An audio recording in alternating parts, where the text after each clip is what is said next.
Hi everyone. Thank you for your patience. Immy back here to introduce the next session with just two really incredible people. So I'm going to tell you a little bit about them and the session, and then leave Andre and Jaden to have a conversation. And Daniel from Civic Square will be back in a little while to take questions. So make sure you get your questions in because we've got an hour. And so get your questions in the first half an hour. So the second half an hour can really be focused on questions and conversation. Hope you're all doing well. And just remember, like, if you're feeling like you want to meet someone from this festival, you can head over to the networking tab and just click and you'll get paired up with someone for 3 minutes. And you can just chat about anything you want, and then it will chuck you out and you'll meet someone new. So feel free to do that in any of the breaks. But anyway, let's move on to the most important part of this hour now. We've got a conversation between the amazing Andre Anderson and Jaden Osei-Bonsu. And I'm going to tell you a little bit about what this is going to be about. The session's called A Neighbourhood of Storytellers. And you're going to learn about how the organisation that Andre runs, Freedom and Balance, an art college, turns council houses into publishing houses. And I remember when I first talked to Andre, and he was like, we just started thinking, what if a council house could be a publishing house? And it just reminded me so clearly, for those of you who are here as well on the first day, how powerful that question is of what if. The conversation with Rob Hopkins, where he gets us to like imagine and immerse ourselves in just the question of what if, and just writing out and thinking out, what if we could just do this? And I think that Andre's work is such a testament to that question. He's asked a question that not many people would ask, and produced so much amazing work, which you're going to hear about. And you can read more about all of this, and we'll put stuff in the chat around the project and the curriculum authors of the estate. So I'm really excited to welcome Andre Anderson, founder of Freedom and Balance, an art college for the artist in everyone. You can follow them on socials at freedom_balance. And also to welcome Jaden, who's currently a Paul Hamlyn Foundation grants manager, part of the 2027 program as an associate. And Jaden does loads of incredible work too at a community level, and has got so many amazing insights. So I'm really looking forward to the conversation between these two. And for now, I'm just going to like shimmy into the backstage and let them have the limelight, which they so deserve. And Daniel will be back in a bit in about half an hour for some reflections and questions from you all. So on that note, thank you so much, Andre and Jaden. I'm going to hand over to you. Thank you, Immy. Thanks for that, man. Andre, what are we saying? What's going on, man? How's it going? I mean, I'm keeping good, man. I'm keeping good. I'm keeping as good as you can within like a locked environment, man. It's a crazy time right now, isn't it? Yeah, for sure. Wow. Do you know what? I've been all right. Do you know what? It's a healing process right now. I feel like the community is feeling it a lot, and like the conversations that we're having is about the current times. Right. But it makes conversations like this kind of even that more important, because it's like, okay, what if? Like, what are some of the solutions that we can think about? What are some of the conversations that we can keep going? Yeah. So that's why I was kind of excited about this conversation and to hear more. And to be honest, to get more people to hear about what you've been doing even prior to this. Do you know what I mean? Sure. How about you? How's it been for you? What do you mean? So I think that like during this time for me has been really I don't know if anyone's read this book, but there's a book called Anti-Fragile. And, the book is basically about how he was talking about the idea of like how something can be made stronger when you shake it, rather than like something breaking when you shake it. So it's the idea of like a hydra, like, you know, it's like that Greek monster with the multiple heads, and if you cut it off, then like two more come out. It's like, how does that principle stay with the work that you do? And that's the kind of thinking that I'm learning to adopt during this time, because obviously we're living in very like highly unpredictable times, and I know that like it's very easy to be like, oh, you know, like wait till we get back to normality and stuff like that. But and I pray that happens, but we don't know, innit? We don't know what's going to be happening in the future. It's important for us to create for ourselves systems that knows how to work with things going wrong, basically, rather than like creating these nice strategies on the basis that everything's going to go perfectly right, because that normally doesn't happen. So for me, I've just been like looking at what I do, looking at my work, and saying to myself, all right, cool. Just say, for example, if it doesn't get better, how can I still do what I'm doing? How could I still make creative education accessible without it having to be super exhausting, and not having to rely on everything going perfectly well? Well, fam, let's get stuck into that bit then as well. Like, how did it all come about? Because I know a bit about you, and I feel like there's people here that won't know. Like, how did it all start? And tell us about yourself as well. Yeah. So my background is in graphic design, photography, writing. I'm an artist, isn't it? So if you're an artist, you're doing everything. And I guess maybe when I was 18, I wrote my first book called Ultra, and it was to do with a superhero living in Northwest London. And the idea of that book, literally the idea of the book came to me super quickly. I kind of wrote the book in a few days. I wrote the book all together in like 8 days. And in terms of like learning how to like design the book, it's all just YouTube, right? So just type in how do you design a book, and I learned it off that. And obviously being a kid when like YouTube and information being super accessible is like just coming in, I made me realize that things that were super far away from me, i.e. knowing how to self-publish, became something that's super accessible and something that's easy to do. So something that's been in my head for ages is like, what happens when like you get the mandem? What happens when you get people who are not normally seen as like scholars or educators or whatever? What happens when you give them exposure to different tools and different ways of thinking, all that kind of stuff? And that kind of came in my mind from when I was like 18. And from there, I've just been very much interested in creativity and knowing how to like decode creativity. I think especially in the school that I grew up in, I don't know about everybody else's school, but you are discouraged from a very young age to think creatively and to do anything that is not to the orders that you are given.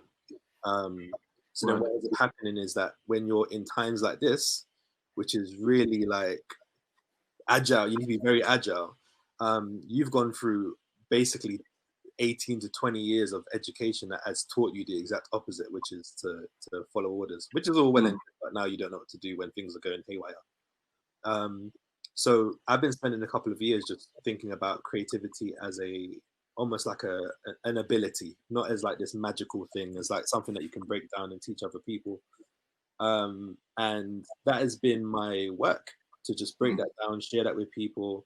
And then I guess that's come out throughout many points in my life, but I don't know if you want to get into it now, but like one of the first proper instances of me doing it was me creating Authors of the Estate 2015.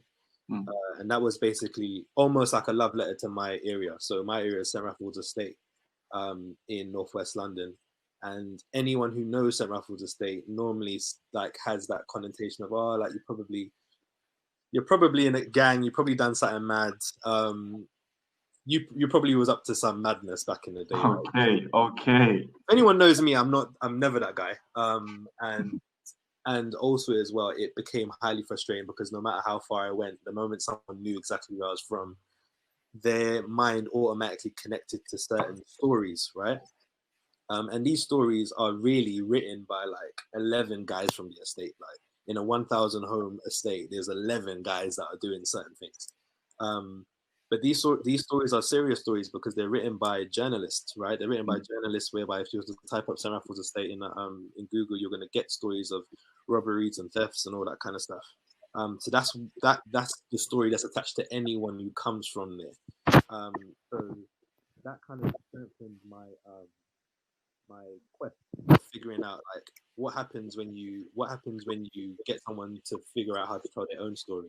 and to bring solutions to their own problems. So the first authors of the estate kind of was me and 5 other people that's like same age. We kind of grew up together, and we kind of told our own stories. And it wasn't like, oh, it's not so bad in the estate. It's not one of those, like, it's not one of those corny stories. It's like, we'll tell you the real thing. Do you know what I mean? But I think the difference is that it came from us. What were some of the things that came out of it? Like, what was some of the conversations that came out of that? Nathaniel Talamak, who wrote books after it as well, and he's like, his whole thing is just more. It's like kind of like if you ever listen to Good Kid, Mad City, Kendrick Lamar. It's that kind of thing, right? It's like, I'm a good kid, but obviously I'm surrounded by madness all the time, and this kind of experiences. And then you've got people who were in the actual, like in the heat of the madness, to be like, this is what it was like to be in the heat of the madness. And then you've got my friends like Jade Sniper, who was just more like, yo, I remember what happened when like one of my friends who I grew up with in school came into my yard to rob my stuff. Like, so you're almost seeing like all the sides of what could happen in an estate. And the perspectives that come out of that. Yeah. And also as well, we're all going in different directions, but we're still friends with your so that was kind of the idea of that. And then I think after that, I've just been very much focused on how do you share creativity? And at that time, I didn't know it to be called education, right? So like the actual meaning of the word education means to rise up. So like the idea is that you have the answer already, Jaden, and I just need to ask you the right amount of questions in order to bring it out. Okay. And if it comes out clearly enough, if it comes out true enough, it's gonna be honest to you, right? Like, and if it's honest to you, and it's completely pure, it comes out creative anyway, because the way you think is very different from how anyone else thinks. So that's what I've been developing for the last couple of years, and then I guess like from 2018, I started to seriously entertain that idea of saying, "Cool, I want to start an art college." And college means community, right? So like, I wanted to start a community that is learning how to be creative. And then our first curriculum that we launched last year was Authors of the Estate again. But then the question was, rather than it be a thing, oh, we come together to write a book, it's now like, all right, let's make this an actual curriculum, and something that people can learn from.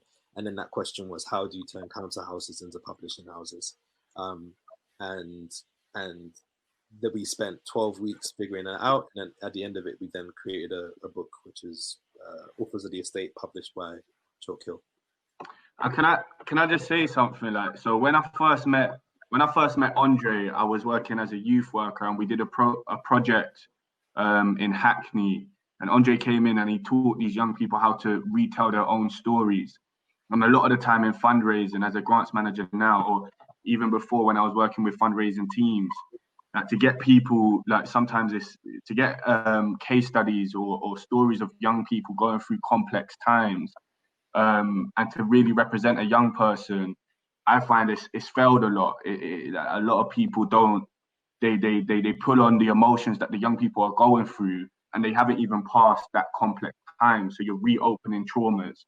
And it's like, if you're able to train and work with young people, and they might not even be ready. I know for now, I'm not even ready now, and I'm in my mid-20s to talk about my own journeys and my own path, because I'm still going through certain things. So like, I think the way Andre did it, and if you haven't read like Authors of the Estate, like you need to, because it's when Andre gave me the book, it was mind-blowing, and I would have loved the opportunity to write my own story at one point in the way that you done with our young people, because I remember, like, I've got like, there's articles out about me from journalists who represented me in a completely wrong way. I spent years trying to take these articles down because they just didn't represent me, and it painted you in a certain picture. And how many times does our story get told for us in a way that people want to hear it, but actually, like, when I'm reading bids as a grants manager now, it's like I want to hear it from their perspective in their own way, not in such a negative, like emotionally tying way. I want to hear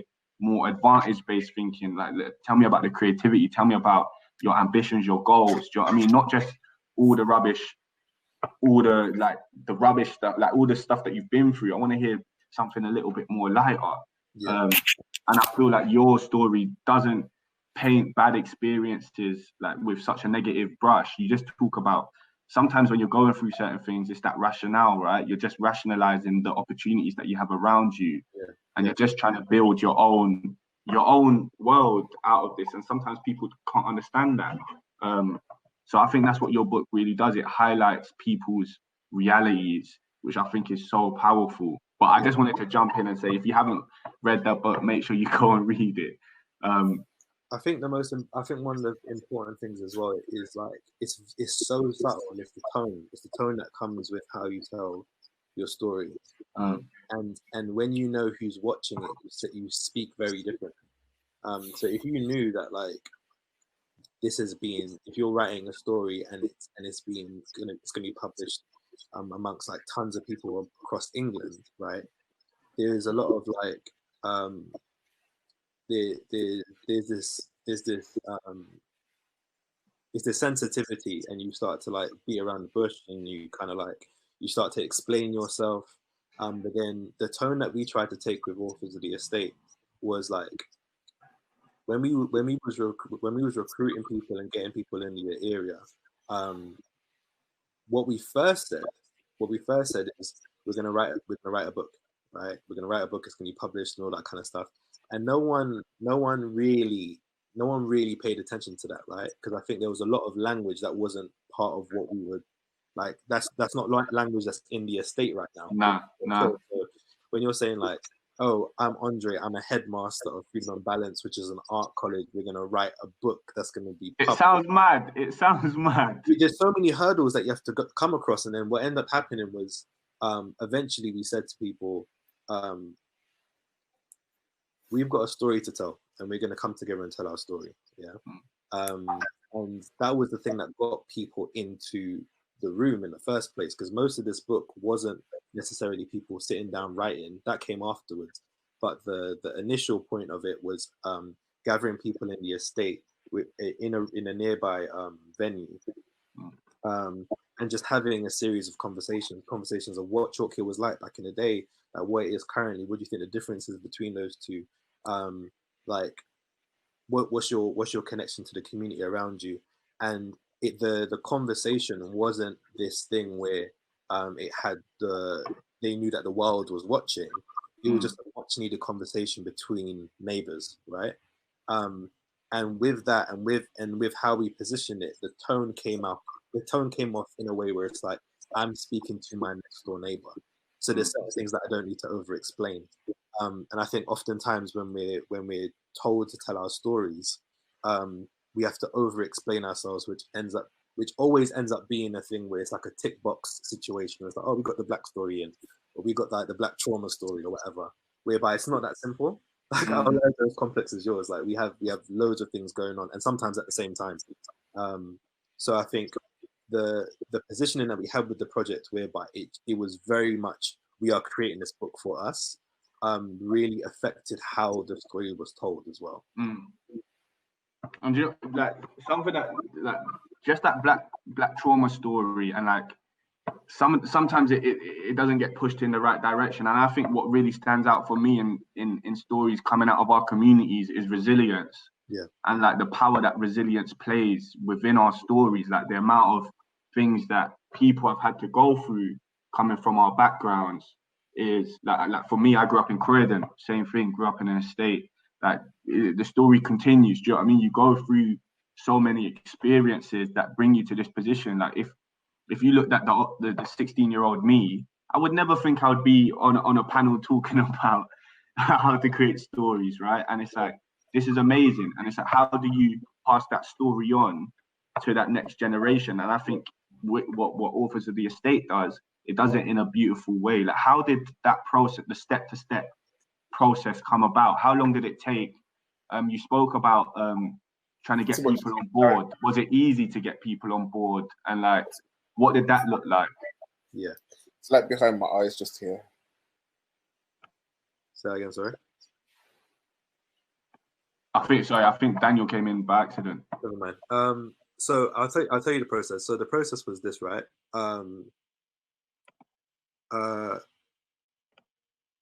So me and Nabil Al-Kanani he's basically from Chalk Hill, right?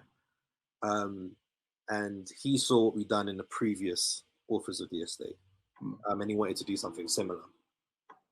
So what we first done is that I'm going to tell you the whole process, including all the mistakes, right?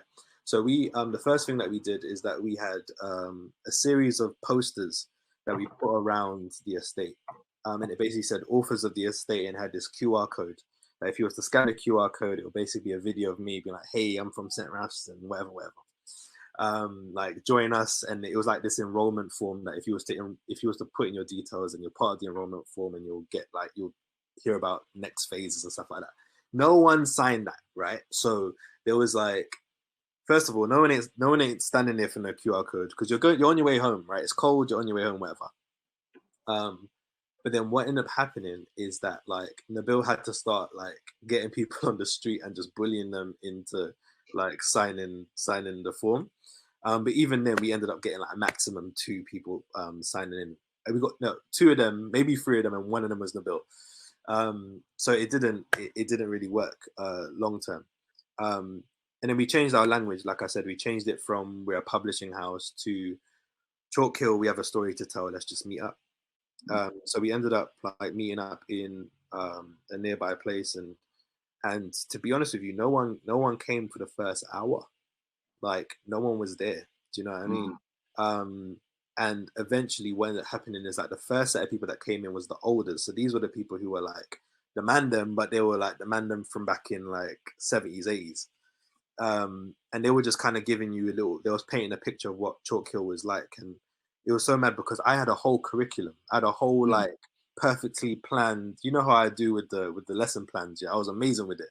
To the point where like I was sharing it with my team the night before, and we almost shed a tear because I felt it was so beautiful. Yeah, none of that got to happen, like because the moment we realized that people are going to start dipping in and out, we was like, we have to just make this a conversation.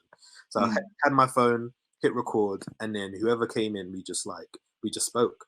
And you had people who were like in their 60s. You had people who were coming in who were like in their late 20s. You had people coming in the early 20s. And then you started to see this like, all these different generations at one point. And one of the things I was trying to do while I was in the conversation was connect different things. So if someone said something about what happened in the 80s, I'll go to someone who's like a millennial, be like, oh, is that the same thing now? Just for them to be able to see what the similarities and differences are. That was the thing that saved the book basically, because if I didn't do that, then it would have just been a lot of fluff. But anyway, so everyone was talking, and then what would end up happening is that I would transcribe it during that week, and then we would set up another one 2 weeks later, another meeting 2 weeks later, and we just had those conversations. And then that ended up being a big bulk of the book. So if you go through the book, there's these chapters called The Family Gathering, whereby you see different people kind of chipping in, and you almost see like it almost gets from like the way it was set up was crazy because you have the older lot at the beginning and then you got the younger lot near the end, and that wasn't intentional, that just happened. But then afterwards, obviously it's a book and we wanted people to write, so what we ended up saying to people was we wanted to commission people, and we number one commissioned everybody who came to those sessions. I think it was like maybe 16 people who came to those sessions. And we basically gave them 3 words. Yeah, so we said choose between the word change, community, and ownership. And depending on what word they choose, we then gave them that word and we asked them 3 questions. And then they needed to create something that was between 200 to 300 words in response to that, right? We sent them that brief through WhatsApp. And the reason why is because we learned very, very early on that language is important. And if I was to email them with a PDF in a well-designed brief, it's a barrier to entry that's unnecessary. So we just sent them the brief through WhatsApp, and we said, listen, even if you're finding it very difficult to write, because especially in areas like ours, like literacy is not the highest for some people, right? Or there's some people who like has had difficulty reading throughout their educational life and hasn't been diagnosed with anything or whatever, but they just had difficulty reading and writing. So we didn't want to put that barrier on there. We just said, listen, if you find it very difficult to write your story, you can just record it and we can transcribe it for you. So we basically brought it down to the lowest like common denominator, which is your voice. As long as you say something, that's part of it. And then that got sent to people outside of the meetings that we were currently in. And then then I gave them like a deadline. I think there was like a 1 or 2 week deadline, and then it came back with their words. And then I basically kind of like went through it. And one of the most important things in that book is curation, right? Because there's certain paragraph, like you have to know what things need to be said and what things are unnecessary. Like at what order are these stories going to be told? Because if you tell it in the wrong order, it ends up being like all over the place. So even though the process was relatively straightforward for everyone writing, it's important for the people who's trying to make their neighborhood a neighborhood of storytellers, that they know how to tell a story. Because otherwise it can just come across as people talking. So anyway, my goal for the next week or so was to basically do the grammatical stuff, which I'm not incredibly great at.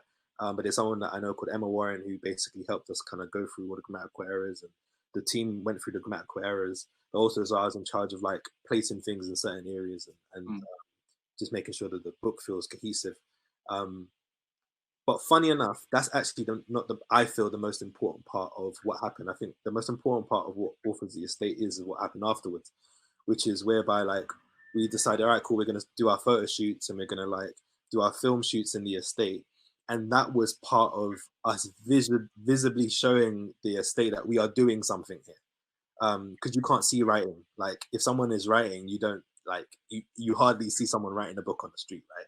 But then when you're running photo shoots, when you're doing video shoots, that was the thing that everybody saw.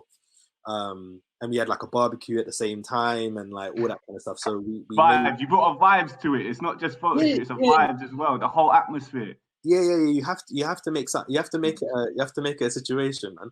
Because at the end of the day, you're creating a memory, right? So we're not doing Authors the Estate all the time. So this has to be something that people look back on. It's like, oh, do you remember when like people was just out here just taking photos and having a barbecue and all that kind of stuff? So that was one thing, right? So like people just seeing us taking photos was one thing. And then what we ended up doing is that we made sure that we gave the rollout of the book its justice. So what we done is that we had pictures of not everybody's face, but like some of the main authors' face. And we bought a banner and we laid it out in the front of Chalk Hill. So you can't leave Chalk Hill without seeing this banner, right? And it's basically like, this is Chalk Hill, home of the authors kind of thing. Like, so when you walk past it, regardless of whether you see the book or not, or like, because we basically had the date for the event that was happening, regardless of whether you go there, we made sure that you knew about it. And just to have people's faces, like people from the ends at that, like, and next to it saying author, I felt it was a really powerful moment. We even got videos of us kind of like laying it out and like people were driving past and like tooting their horn and stuff like that. Bro, but that's a game changer. That's a game changer because how often do you see representation coming out of our areas as an author? Yeah, like it's so rare. It's so rare. You know, one thing that Nabil said to me, and he gave me the thinking for how we approach this Authors the Estate compared to the one in 2015. He was talking about Zadie Smith. So Zadie Smith is from Stonebridge, up the road from me and Nabil. George the Poet comes from St. Raphael's Estate, so he's essentially Authors of the Estate. Do you know what I mean? Like, I know where his family stayed. Do you know what I mean? But one thing that Nabil said to me was like, the thing about your George the Poets and your Zadie Smiths is that the ends, our areas doesn't have the facilities to keep these people where they are, right? So if you're a musician, if you're a rapper, we've got enough infrastructure for you to be okay here. You can stay here and it's kind of all right. Do you know what I mean? Whereby if you're Zadie Smith, we can't keep you because we haven't got the facilities for you to stay here. So then you end up doing your thing, but like we're not the biggest beneficiaries of what you're. Well, you move on. There's an expiration date, and you have to move on. Yeah, and that's not a dig at anyone. No way, 100%. That But then that's the angle that we was coming at. It was like, all right, cool. How can we just create a system whereby people feel confident that they can do books again? So in the book itself, we this is the book. In the book itself, we have like a chapter where we literally tell you word for word what we've done in order to do this. So the chapter is called "How We Build a Publishing House," and we done it for the people in Chalk Hill. So if at any point they're like, oh, like I want to do another book, they can work with us, but also as well they could just be like, you know, we want to do our own thing, and the instructions are already there. Wow. The way in which we sold the book, everybody in the estate has their own discount code. So if you buy a book, you can use their discount code, and then like they get 100% profit, and then like wow, see, like we keep the money that it costs to print a book. So you're even creating an economy for people who have created this book as well. And how important is that? How important is that? That's one of the most important things. Simply because we wanted to. The important thing with Authors of the Estate is that we wanted to see what happens when you create a system where people are continuously sharing stories, and sharing stories amongst each other, right? So I'll skip forward a little bit. Like once the book came out, we gave those discount codes to everyone. So we gave it to everyone who's in Chalk Hill, or everyone who was a Chalk Hill author, and also we gave it to the St. Raphael's Estate authors, right?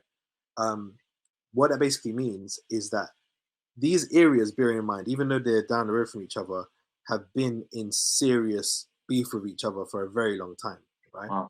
But now, if they wanted to, because again, we created the infrastructure, this is more if people wanted to use it or not. If they wanted to, there's now a financial incentive that if someone in Chalk Hill creates a book through Freedom and Balance, someone from St. Raphael's Estate can make money from that. Do you know what I mean? Wow. And likewise, someone from Chalk Hill can make money from St. Raphael's Estate book. So now there's now a financial incentive for people to work together. And a bridge at that as well. Yeah, for sure. And I think there's one question that I wanted to ask, like, where could you see this going? Could this work in other estates across the country? Like, what is the idea of this? Like, where could this go? Yeah. The thing that I care most about is mini creative economies. That's what I care about. And tell us more about that. Yeah, just mini creative economies and mini creative industries. So like you've got the creative industry, right? Which is something that I've like as a youngin' I've always wanted to be part of. It's like, oh, I wish I could be where the graphic designers are and the advertisers are, whatever. And you go there, you're like, oh, I don't really like what you're doing, and I don't like. You clearly are not going to listen to like my way of telling a story. And exhausting. It's kind of exhausting to like fight to tell my story, innit? So actually, what I can do is that obviously I can still work with the creative industry, but I can also know how to create my own. That's kind of part of what me doing Freedom and Balance is all about, really. But like I need to know how to tell my own story, and also in a way where I'm not having to explain everything that I'm talking. I don't have to explain my slang all the time. It's long. So what I imagine is having different areas, and let's just focus on the estates for now. Having different areas that are focusing on two things. Let's say three things. One of them is focusing on their story. So focusing on like, how do they see the world? How do they want to see the world, right? What's their language? What's their lingo, right? Focusing on their execution. So how they tell that. Authors of the Estate is great, but that's not, if I was to make something that all estates had to do, I personally wouldn't do books, because like, I feel like things travel way fast if you do like verbal audio. So something else, some other expressions are definitely, estates need to be exposed to way more different mediums than publishing. Publishing is only one of them, but like being exposed to different ways of working is another thing.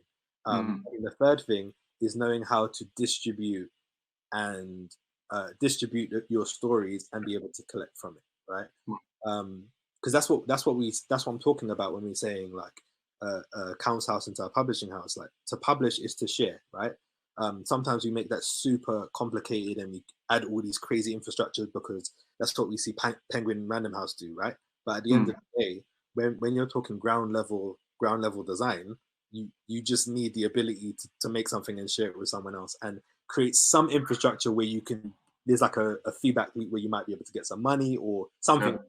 And was that process easy? The infrastructure to share, like to distribute, because sometimes that's the hardest thing. Like some people say, "Oh, I can make the book or whatever," but getting it out there in front of people's eyes, was that easy to help these estates to do?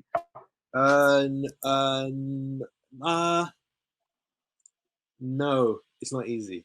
It's not easy. I mean, like for me personally, that's always the hardest part of my work, which is making it available. I can make stuff all day, but like actually putting in someone else's hand, that's really difficult. In terms of setting it up, it isn't that hard. Like the act of it isn't necessarily that hard. But at the beginning parts anyway, to build a culture where people care is another thing. So to build a culture where people like are in the mood to go to your play or listen to your podcast or whatever, like to build that audience is one thing.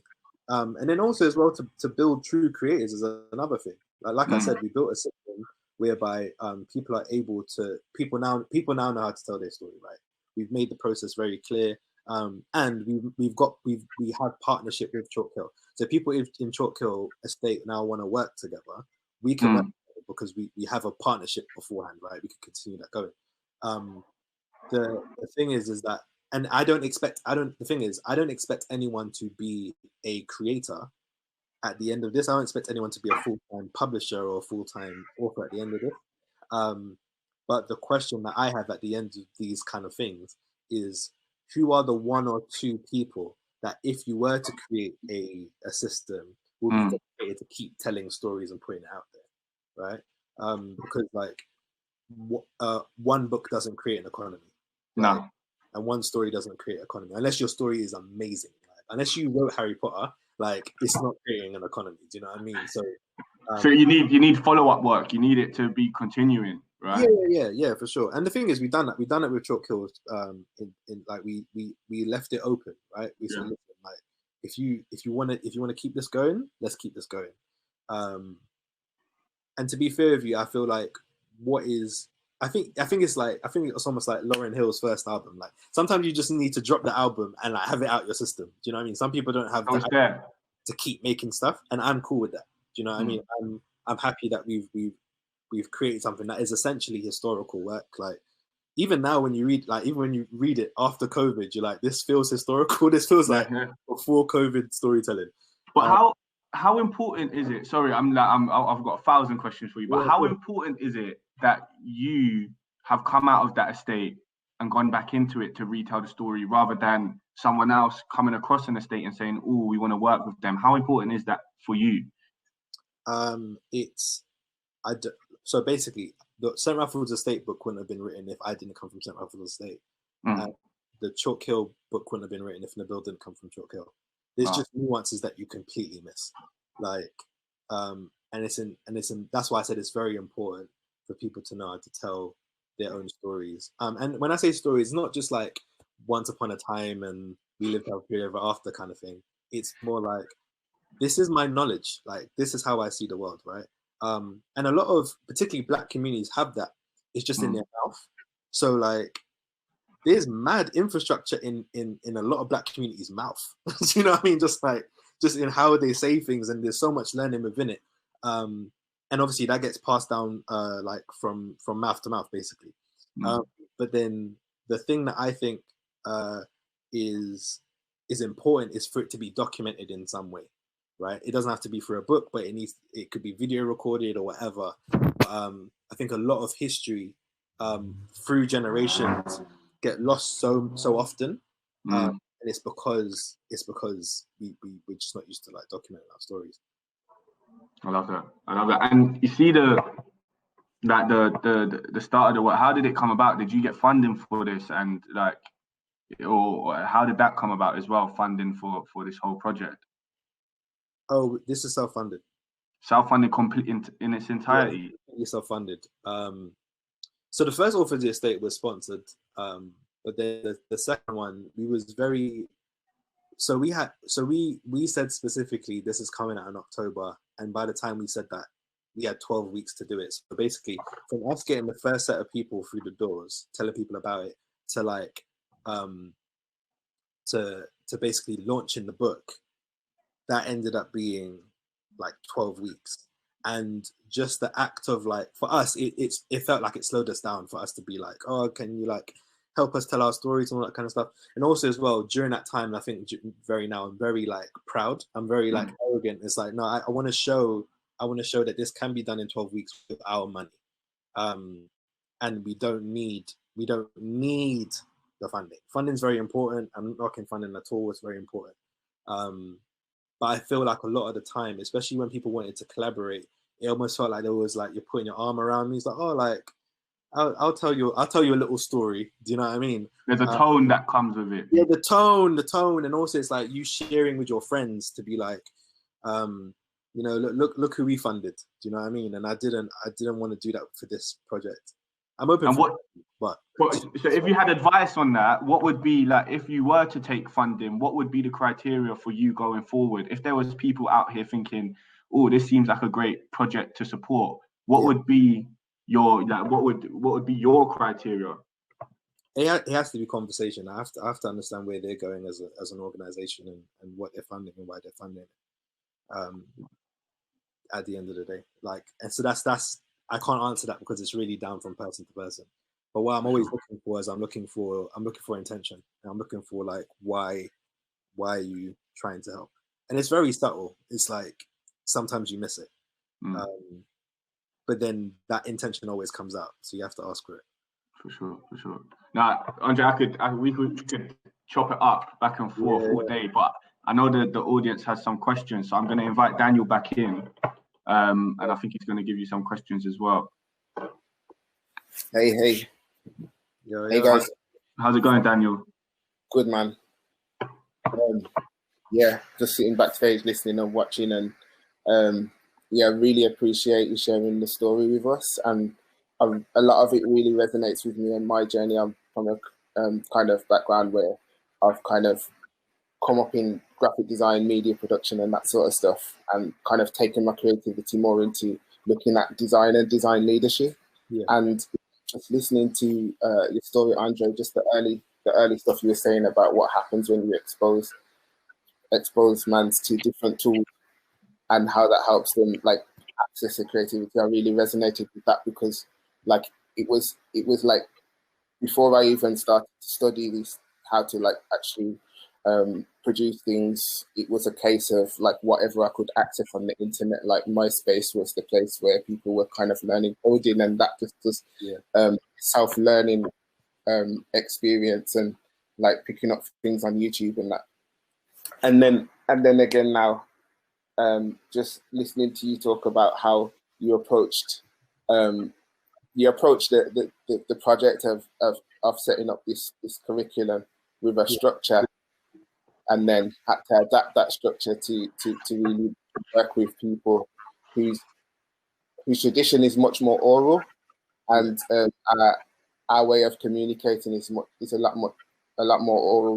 We see that a lot more in our elder generation, not so much writing things down. Or I know uncles and stuff who will like never send an email because they're like, I don't want it on record. But I said this, and like you have to deal with stuff like that. It's a different culture. And so I appreciated hearing about how you went about that. And then even sorry to interrupt you. Yeah. Even that, right? Like when we talking about like the aunties and uncles and all that, it's real science. You know? Like they'll break down to science that you even in a science book. So that's the thing that we really have to like pay attention to, is that it's like it's not just knowledge in terms of, oh, this is my cultural knowledge, this is what I believe. It's like, no, like they're saying things about leadership. They're saying things about finances. They're saying things about science. They're saying things about spirituality that you just don't find in literature. You don't find, like, it's not public knowledge. And like having that, even when it's recorded, it doesn't have to be shown to the whole world. But the fact that it's recorded in order for it to help preserve your identity and help preserve like muscle memory is so important. Like there's so much things that we have to like relearn because we weren't taught properly. But if we had enough muscle memory, then if people documented their knowledge enough for us to be able to like just figure it out quickly, we wouldn't have to have all these conversations. Do you know what I mean? Yeah, definitely. But when you said about how you asked them to record, and kind of said that's a very basic thing that they could do.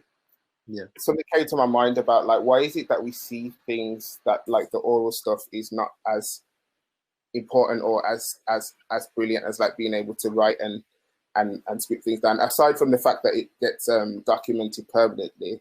Yeah. Because I was recently I've been looking into like you heard of the idea of the Griot, like the West African storyteller, and I felt like your work is probably a manifestation of that in our context, like storytelling in that respect. And that was very oral, and they had a particular status within the community in terms of bringing those stories together for the sake of like keeping the identity of people like going and helping people navigate the complex things and seeing their space in the world. So I just want to like just think about like why do we see that as less than the written traditions, and is it not as good, or can it be held as good, and what ways can that be done? Do you know what I mean? Well, I think that like I think it's as important. And to be fair with you, I think that sometimes a lot of the times it's more important and sometimes more creative. Like there's a certain way you hold information if you're not writing it down. A certain way you like you're capturing knowledge if you're not writing it down. The only problem is like, well, number one, let's look at the most practical sense. We're living in a world, right, where the most outrageous thing that happened last week, we forgot about this week. So the wave of information that we come across every single day, like your language is changing every single day. I'm going to prove it to you, yeah? Since COVID, record how much times you've heard the word conversations just like escalate. Just listen for it now. Like you'll hear the word conversations come up way more now.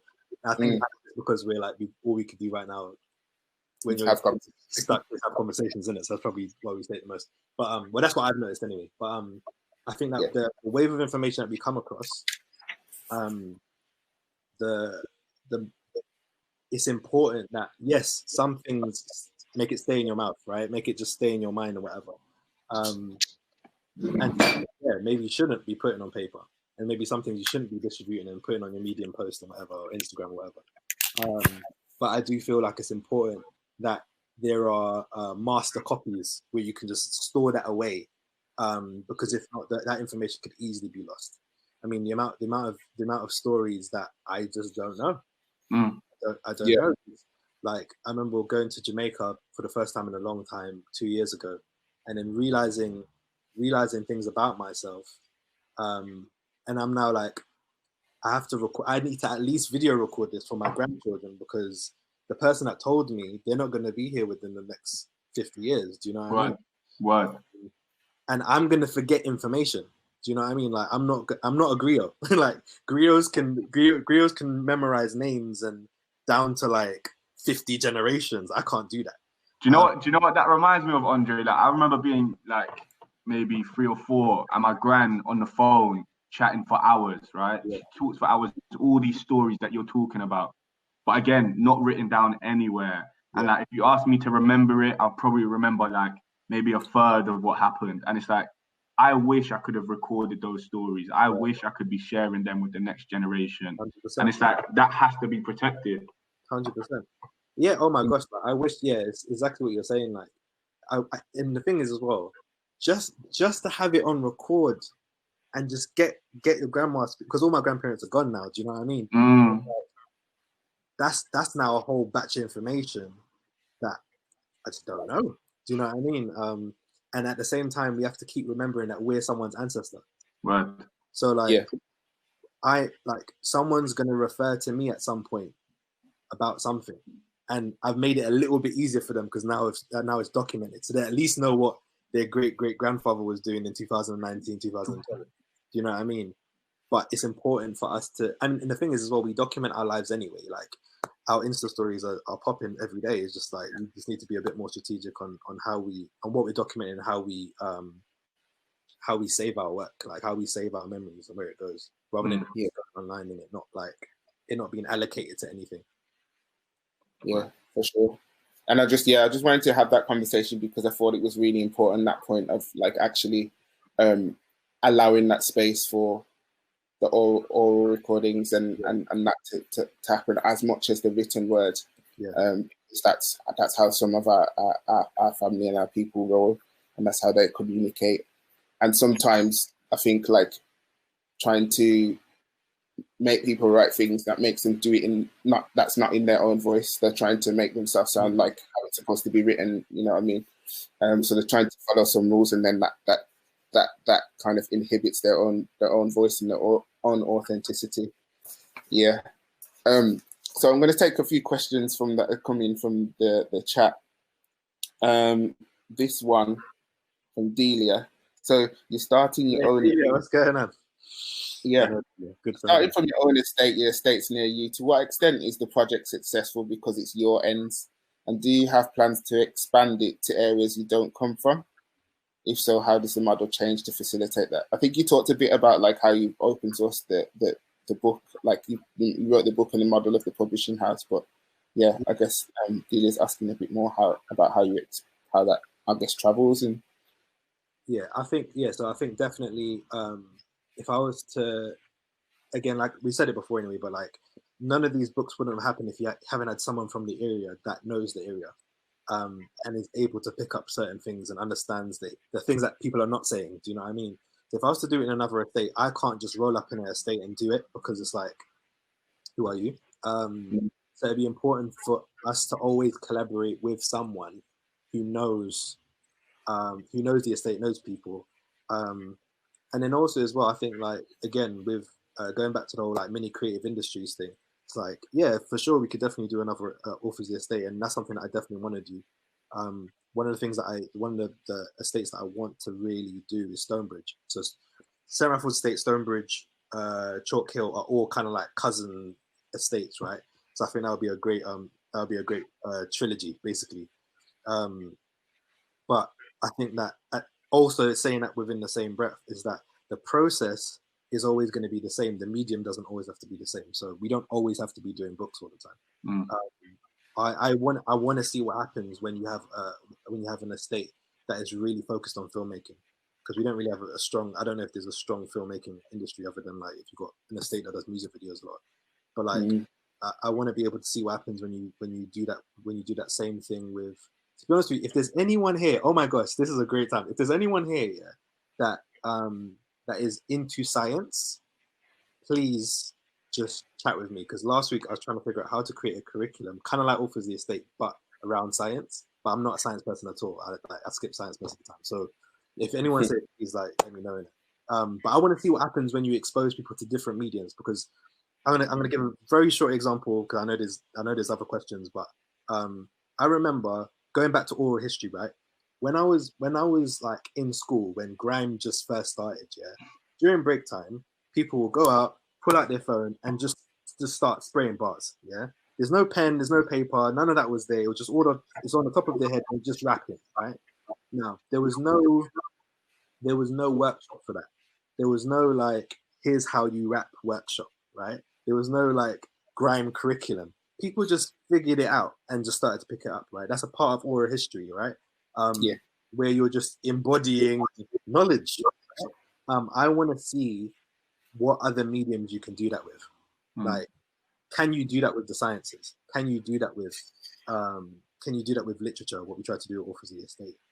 What are the other things that you can be doing that particularly Black communities are really great at doing, which is just like picking things up and then being able to decode and remix and do all that kind of stuff. I'm just really interested to see how far that expression can play out in different disciplines other than just writing. Cool. Okay. We'll take this next question from Perusa. How have the communities of Chalk Hill and St. Raffs responded to reading the books and seeing the stories by and for the community? I was interested in this question too. Wait, say again. What Farouz wants to know, how have the communities responded to the reading of the books and seeing the stories by and for the community? Like, so what kind of have you seen? So that's a good question. With the first one now, with Authors of the Estate, no one responded to it. So like we put this book through 1,000 homes. Yeah. So every household had their own book on March 15th, 2015. Yeah. We heard absolutely nothing. The only time when we had any response, luckily we filmed the process. So Nathaniel Talamat, one of the main authors of the estate, I filmed him going around different houses, just putting the book for everyone's door. We put it on Facebook. That's when Facebook was like popping. Then it got its views and its traction, right? It's only when that happened and people realized, oh, you lot aren't crazy, then like we started to get a little bit more reception from the estate. Because beforehand, it just felt like this thing that happened in the estate and it's cool. But then once you know that the thing that happened to you is actually a wider thing, then it's like, oh yeah, that's us. We know about that. So the response came a little bit later with St. Raffles Estate. With Chalk Hill, that was a little bit more immediate. That's because we had a launch. The other time we didn't have a launch. So we had like loads of videos, loads of posters, all that kind of stuff. And then that day where we had our launch, it was in Getty Images in Wembley. And there was like basically the whole room was just full of Chalk Hill and St. Raffles Estate, right? These two estates don't talk to each other, but for some reason they were in one room. Wow. And I think one thing that was interesting about that day is that like a lot of the man who was writing in the book started to use that as a pickup line. So like, oh, you know I'm an author, innit? You know I'm an author. That wasn't a thing before. Literally like 24 hours ago, that wasn't a pickup line. You know that's a bar, Andre. That's a bar. You know what I mean? No, I'm an author. Like, I think man them still use that. So yeah, that's what ends up happening is that I end up in a situation where like that has now become a title of status, which I'm really excited about. So the different estates responded to it differently, but that's because we revealed it to them differently. Like with Chalk Hill, we was telling them this is for Chalk Hill, but we're letting everyone know. Whereby with St. Raffles Estate, it kind of felt very private, and then they treat it like a private thing, basically. Cool. Okay, let's take one more question. And I think I'm gonna take it from Immy asked the question about audiences for these stories for you, Andre. Who do you really want to read it? And this could be maybe beyond those who are part of the estate. Who would you really want to read these stories? And honestly, I want people from the estate to know that it exists, and I want my overall goal is to create infrastructure that's clear enough for kids to like gather around in break time, be like, let's write a book, because the infrastructure is so clear. Do you know what I mean? It's very clear what's expected of you. So that's why there's no glossary in the book. Like, there's no glossary explaining what certain words mean. It's either you got what it meant or you didn't. So the audience is people who are from the area. And the thing that I hope that it achieves is that it's a strong enough template for people to be able to say, oh, cool, I want to do my own publishing house. The same way how someone would say, I want to start my own record label. And the infrastructure is clear enough for them to know what to do next. So yeah, to be honest with you, it's for people who are. It's more the estate talking to themselves to be like, my story is very important, rather than proving to the world my story is important. Like, they'll get it eventually, but I think it's very important for like me to say to myself, now my story is very valid. Like, Cool, thanks. So thanks to both of you. Before I invite Immy back on, I just wanted to ask both of you just to maybe share, because we're in the Department of Dreams, right? What in these times are you dreaming for, or should we be thinking about dreaming for? Specifically during this time? Yeah, like right now, going into the future.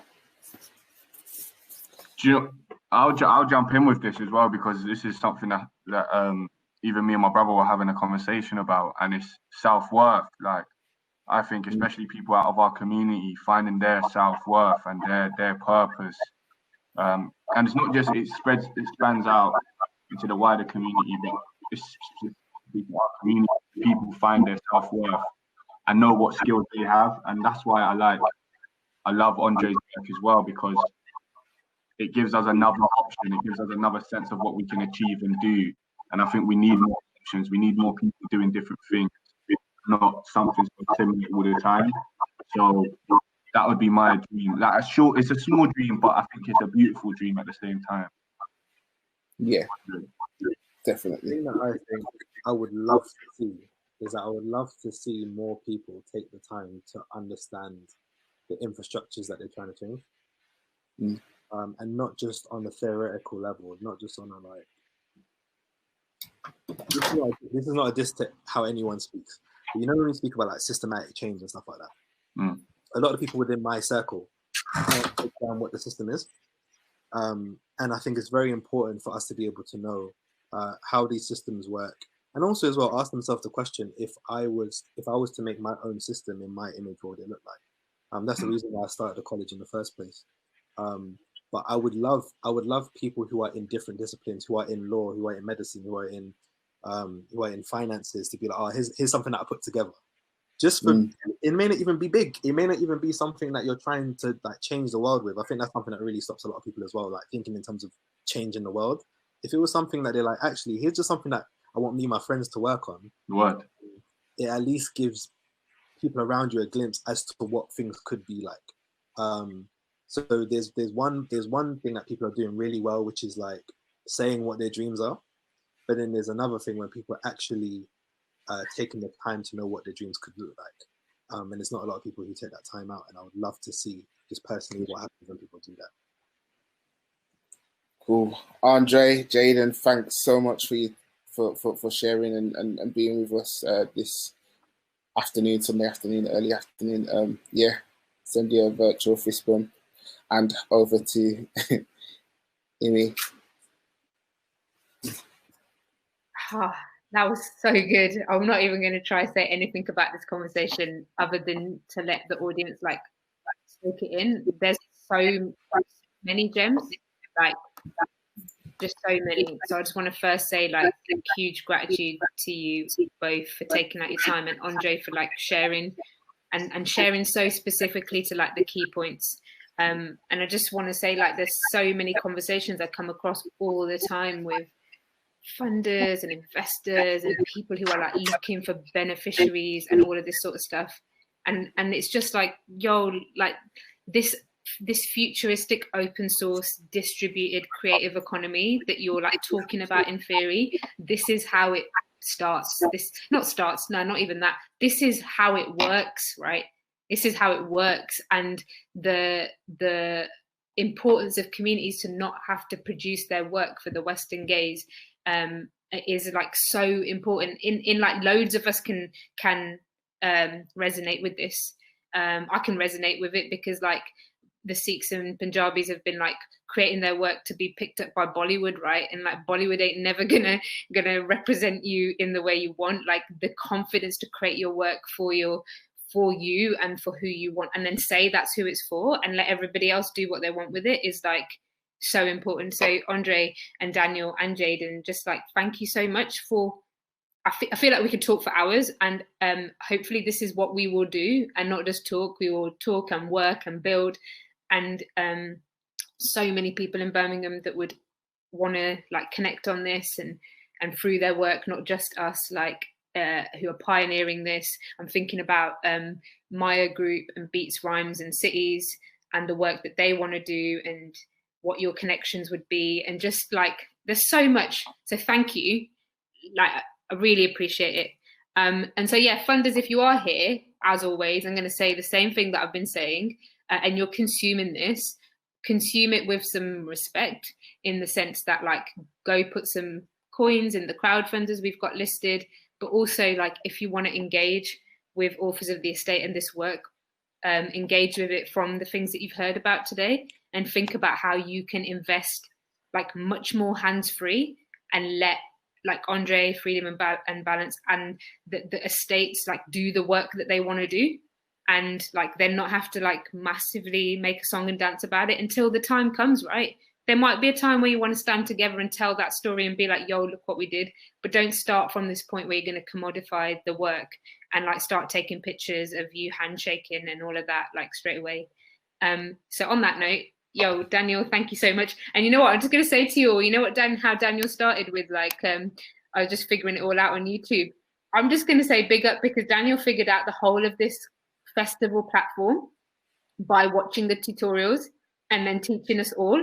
So if you're like enjoying this, we don't have some like media company in the background. We just have Daniel and loads of screens and him just like figuring everything out as we go. So yeah, thank you for that. And thanks for MySpace for giving Daniel those early skills. Big up, Tom. And finishing off, I think we've lost Jaden, but that's absolutely fine. Andre, thank you so much. Look forward to doing stuff together and connecting you to even more people in like this network as well, and seeing what magic comes. Yeah, go buy the book, right? Like that's the thing I want you to go do. Nikki's put the link on the website. Go buy the book. Go buy the book and read it. And big up. And go check out Andre on Instagram because it's beautiful. Sure. Thank you so much. Thank you. This was great. Loads of love. Bye.